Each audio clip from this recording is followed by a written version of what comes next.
In November 1956, something happened that changed the balance of world power forever. Great Britain was the most powerful empire in human history. Britain had ruled the seas for over 200 years, controlled a quarter of the world's land, and its currency was the foundation of global trade. Britain was brought to its knees in just 11 days. Not by military defeat, not by revolution at home, but by a phone call from Washington. President Eisenhower told Prime Minister Eden to withdraw from Egypt, or America would destroy the British pound. Within 72 hours, Britain announced a humiliating ceasefire and began its retreat from Suez. But here's what they don't teach you in school. Britain fell because for decades before that moment, it had been making the exact same mistakes that America is making right now. And by 2027, those mistakes may finally catch up with us. Because when you see the pattern, you'll never look at the US dollar the same way again. To understand how Britain fell, you first have to understand how Britain rose. In the 19th century, Britain was the undisputed master of global commerce and finance. The British pound sterling was not just a currency. It was the currency. When merchants traded silk from China, they used pounds. When governments borrowed to build railroads, they used pounds. This gave Britain an almost supernatural power. They could borrow money at incredibly low rates to fund their empire. They could run trade deficits year after year because everyone needed pounds. They could essentially print money to pay for wars and colonial expansion. Sound familiar? It should. But there was a problem brewing beneath the surface. By the early 20th century, a new economic superpower was rising across the Atlantic. America had surpassed Britain as the world's largest economy by 1890. Yet the pound sterling remained dominant. Why? Because the world was used to doing business in pounds. The banking infrastructure was built around London and sterling. So even as Britain's industrial base weakened, its currency advantage remained strong for a while. At its height, Britain controlled 25% of global GDP. The pound was used in 60% of all international transactions. This dominance seemed unshakable. Everyone believed Britain would remain on top forever. They were wrong. Then came World War I. Britain borrowed over £7 billion to fight Germany, equivalent to roughly $850 billion in today's money. By 1918, Britain had transformed from the world's largest creditor nation into the world's largest debtor. They owed massive sums to foreign creditors, especially to the United States. But instead of accepting this new reality, Britain made a fatal choice. They tried to pretend nothing had changed. In 1925, Britain made what many economists consider one of the greatest economic blunders of the 20th century. Chancellor Winston Churchill returned Britain to the gold standard at the pre-war exchange rate, artificially overvaluing the pound by roughly 10%. It was pure ego, pure denial, and it was devastating. To maintain this artificially high pound value, Britain had to keep interest rates punishingly high. This crushed British manufacturing, and export unemployment soared to 12%. British goods became too expensive to compete globally. Meanwhile, British politicians kept spending on the empire as if they still ruled the waves unchallenged. Does any of this sound familiar yet? During the 1930s, currency speculators began attacking the overvalued pound. They could see the math didn't add up. Britain was spending more than it earned, borrowing more than they could repay, trying to maintain an empire they could no longer afford. In September 1931, Britain was forced off the gold standard. The pound lost nearly 25% of its value, almost overnight. But here's the remarkable thing. Even after this humiliation, the pound remained a major reserve currency. Why? Because of the sterling area, a currency bloc where Britain's colonies and trading partners were essentially required to hold and use pounds for international trade. Britain was essentially holding its empire hostage to prop up its failing currency. America, by the way, is doing something eerily similar right now. The petrodollar system requires oil-exporting nations to price their oil in dollars, creating artificial demand for US currency regardless of America's fiscal health. Then came World War II. Britain borrowed even more heavily, this time racking up debts of over £21 billion, an astronomical sum in that era, roughly $3.5 trillion in today's dollars. By 1945, Britain owed more than its entire economy produced in a year. Britain was essentially bankrupt, surviving only because of American Lend-Lease aid and Washington's patience. And still, British leaders refused to accept reality. They kept maintaining military bases on 6 continents. They kept pretending to be a first-rank global power. They kept spending money they didn't have. In 1947, Britain spent £200 million on defence in the Middle East alone, even though tax revenues were collapsing. Prime Minister Clement Attlee announced a massive welfare state expansion worth billions, declaring Britain would become a new Jerusalem, despite the economy being on life support. The warning signs were everywhere. The Bank of England published reports showing Britain's gold and dollar reserves were draining at alarming rates. Internal Treasury documents revealed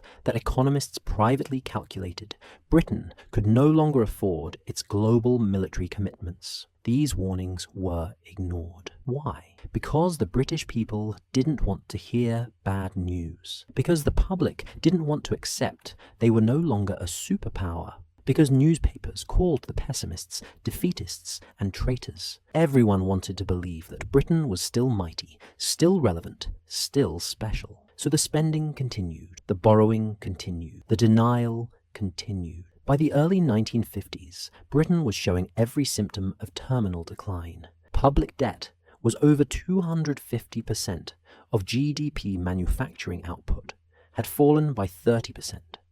Since 1913, gold reserves were draining at £50 million per month. Economists who understood the numbers knew Britain was living on borrowed time. But British leaders had one more card to play. The Bretton Woods system kept the pound as a reserve currency alongside the dollar. This created a dangerous illusion. On the surface, Britain still looked like a great power, but underneath, the foundation was crumbling. Britain was like a termite-infested mansion, from the outside, impressive, imposing, magnificent, from the inside, hollowed out, weakened, ready to collapse. All it would take was one crisis, one moment where Britain had to prove it still had real power. That moment was coming. This brings us to October 1956, and the moment everything finally collapsed. Egyptian President Gamal Abdel Nasser nationalized the Suez Canal, seizing control of the vital waterway that Britain had operated for 87 years. Britain saw it as a challenge to their imperial authority, a threat to their oil supply routes from the Middle East, and an insult to their pride as a global power. Together with France and Israel, Britain launched a military invasion to retake the canal. British paratroopers dropped into Port Said on November 5th, and within 48 hours had secured control of the northern section of the canal. The military operation was actually succeeding, but Britain had forgotten something crucial. They were no longer the world's financial superpower. America was, and President Eisenhower was furious. Eisenhower decided to teach Britain a lesson it would never forget. Here's exactly what happened.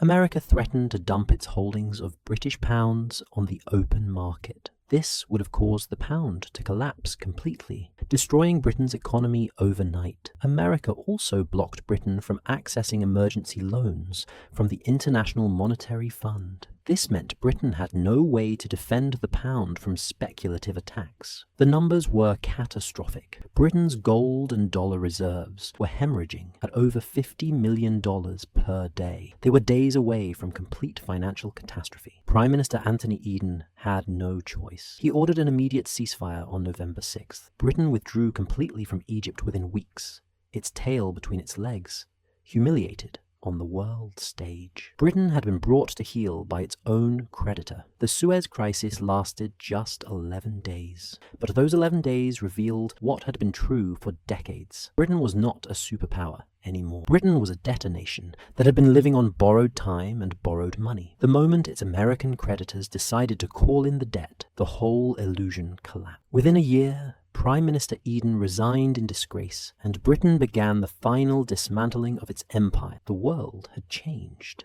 and Britain would never be the same. Now let me tell you why this story should terrify every American.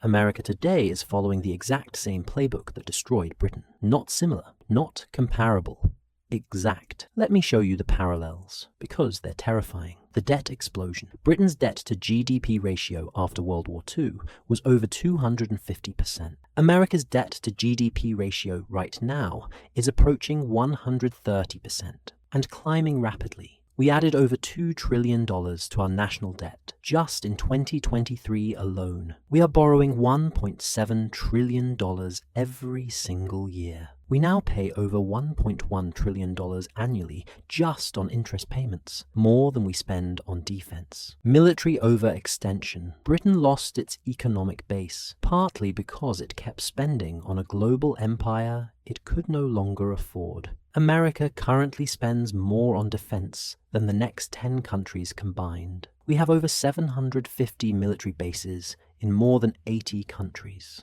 We are policing the world with a credit card. Artificial currency dominance. Britain maintained the illusion of power by forcing its colonies into the sterling area. America maintains the illusion of power by forcing global oil trade into dollars. The petrodollar system, established in 1974 with Saudi Arabia, requires oil purchases worldwide to be denominated in US dollars, creating artificial global demand for American currency. But that system is cracking. In March 2023, China completed its first LNG purchase from France, settled in yuan, bypassing dollars entirely. Saudi Arabia is now accepting yuan for Chinese oil purchases as of 2022.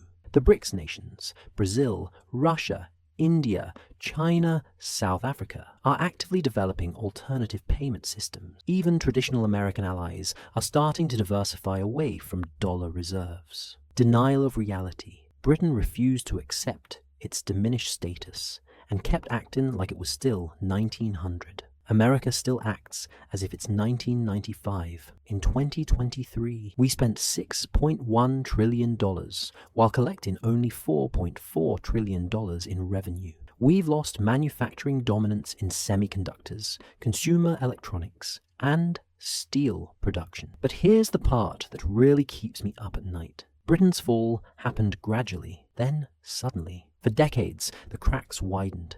The debt grew. The warnings multiplied. Then came one crisis.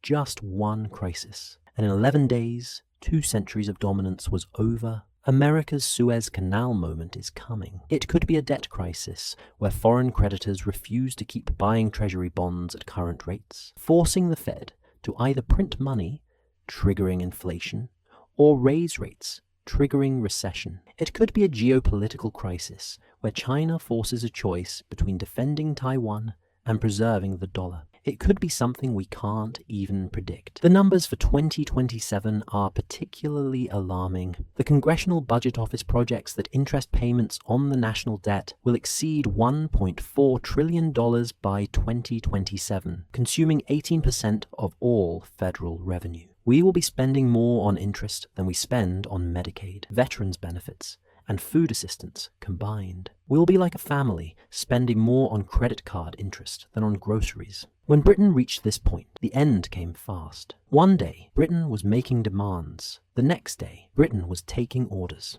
One day, the pound sterling was a symbol of global power. The next day, it was a cautionary tale. There's one more parallel I need to share with you, and this one is perhaps the most chilling of all. Before the Suez Crisis, there was a moment when Britain could have changed course.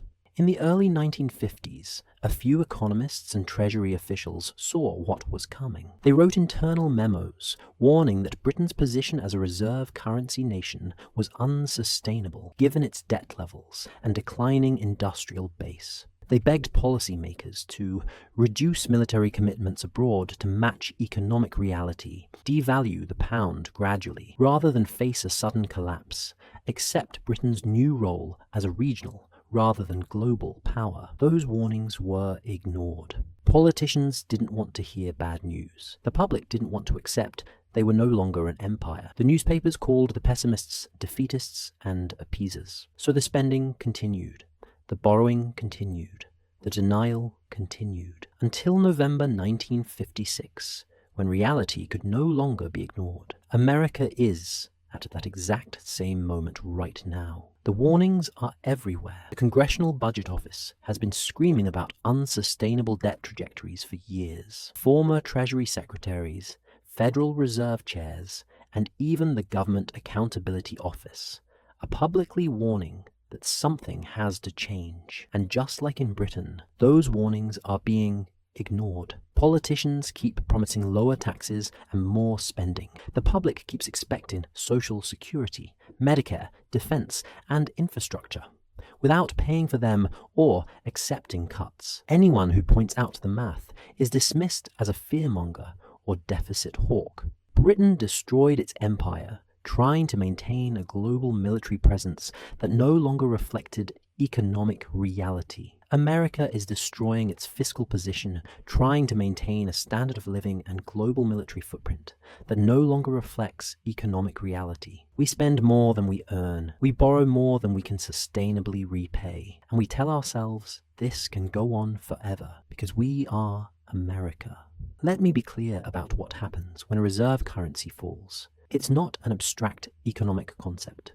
It's devastation for ordinary people. When the pound sterling collapsed, British citizens watched their savings lose 30% of their value within 2 years. The cost of imported goods skyrocket by 40% almost immediately. Jobs disappeared as British industries could no longer compete globally. The standard of living that British people had taken for granted evaporated within a generation. If the US dollar loses its reserve currency status, every American will feel it. Everything we import will cost dramatically more. A $30,000 Toyota could jump to $45,000 overnight. Interest rates on mortgages, car loans, and credit cards will spike. Mortgage rates could jump from 7% to 14% or higher. The federal government will have to either slash Social Security and Medicare or print money, causing hyperinflation, or both. The comfortable American middle-class lifestyle will become a memory. This is not fear-mongering. This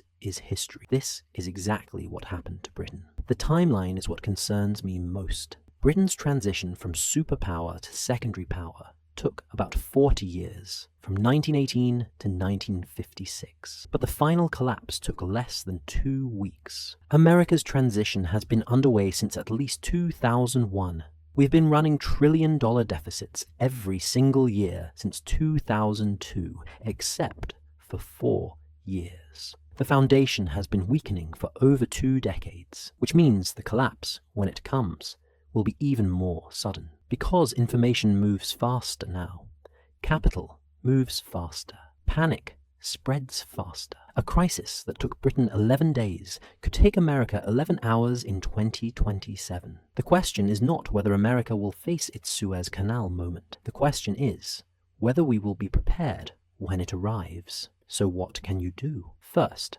understand that the government is not going to save you. British citizens who trusted their government to manage the transition lost everything. The people who protected themselves, who diversified internationally, who built real assets, were the ones who survived. Second, pay attention to the warning signs. When you see foreign central banks reducing their treasury holdings, that's not normal fluctuation. When you see oil-producing nations accepting yuan or other currencies, that's not temporary. In 2023, foreign central banks sold $200 billion in US treasuries, the largest annual decline since records began. These are symptoms of the same disease that killed Britain's currency dominance. Third, don't let normalcy bias blind you. The most dangerous phrase in finance is, "This time is different." Every empire that fell believed it was different. History doesn't care about our beliefs. It only cares about math. Britain had every advantage. The world's most powerful navy, a centuries-old financial system, global empire spanning every continent, and it still fell. America is not immune to the laws of economics. The parallels are almost perfect. The difference is that Britain had no template to learn from. We do. Britain's story is our warning. The question is whether we're wise enough to heed it. Britain's final mistake was believing it was too big to fail. America is making that same mistake right now. History doesn't repeat, but it rhymes. Britain didn't collapse because of enemies. It collapsed because of choices. Choices to spend beyond its means. choices to deny economic reality, choices to value pride over prudence. America is making those same choices right now. Every single day. I'm not telling you this to make you feel hopeless. I'm telling you this because history is the best teacher we have. Britain ignored every warning sign until it was too late. We still have a chance to do something different. But that window is closing. The only question left is whether we will wake up in time, or whether 2027 will be our 1956. I'll see you in the next one. Subscribe.